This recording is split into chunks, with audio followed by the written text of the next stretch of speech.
রায়টি সম্পূর্ণভাবে প্রস্তুত না হওয়ার কারণে আজকে আদালতে উঠে তারা জানিয়েছেন যেহেতু রায়টি সম্পূর্ণভাবে প্রস্তুত হয়নি সে কারণে আগামী 26শে জানুয়ারি এই মামলার রায় তারা প্রদান করার জন্য পুনরায় তারিখ নির্ধারণ করেছেন। আমরা হয়তো একটা নিউজ জানার জন্য বাসায় ফেরত যাব, কিন্তু এই শহীদের স্বজনেরা তারা এক বুক হাহাকার এবং হতাশা নিয়ে সবসময় প্রতিদিন বাসায় ফেরেন, শূন্যতা নিয়ে বাসায় ফেরেন।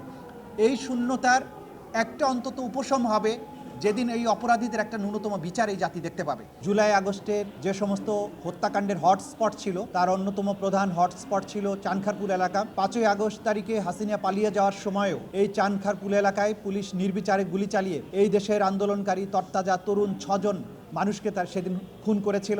আজকে এই মামলার রায়ের জন্য দিন ধার্য ছিল, কিন্তু মাননীয় বিচারকগণ তাদের প্রস্তুতির অভাবের জন্য রায়টি সম্পূর্ণভাবে প্রস্তুত না হওয়ার কারণে আজকে আদালতে উঠে তারা জানিয়েছেন যেহেতু রায়টি সম্পূর্ণভাবে প্রস্তুত হয়নি সে কারণে আগামী 26শে জানুয়ারি এই মামলার রায় তারা প্রদান করার জন্য পুনরায় তারিখ নির্ধারণ করেছেন। আমাদের পক্ষ থেকে প্রসিকিউশন আমরা সবাই প্রস্তুত ছিলাম, কিন্তু আদালতের পক্ষে রায় প্রস্তুত করার যেই সুযোগ বা সময় তাদের এই সময় লাগতেই পারে, তাদের পক্ষে এটাকে রেডি করার জন্য যতটুকু সময় প্রয়োজন তারা সেটা নিতে পারেন, সে কারণে তারা সময়টা নিয়েছেন। ইনশাল্লাহ আগামী 26শে জানুয়ারি এই মামলার রায় ঘোষিত হবে। জুলাই আগস্টে যেভাবে বাংলাদেশে মানবতা বিরোধী অপরাধ সংগঠন করা হয়েছে, যারা ক্ষমতায় টিকে থাকার জন্য দানবের ভূমিকায় অবতীর্ণ হয়েছিলেন, যারা নির্বিচারে এই দেশের নিরস্ত্র নিরীহ তরুণ যুবক এবং শিশুদেরকে হত্যা করেছে, এই হত্যাকাণ্ড করে যে পার পাওয়া যাবে না সেই বার্তাটি আমরা আপনাদের মাধ্যমে জাতির কাছে দিতে চাই।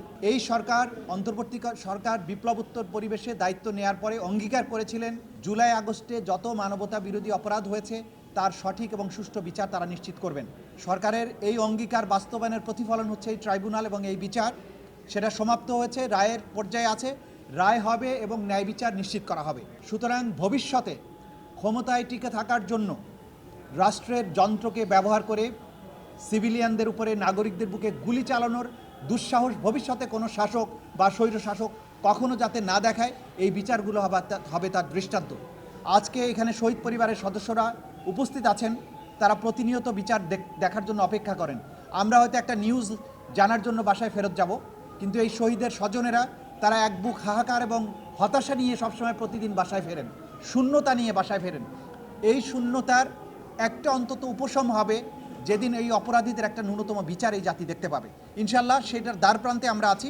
26শে জানুয়ারি এই রায়টা ঘোষিত হবে। Well done, side by side, free.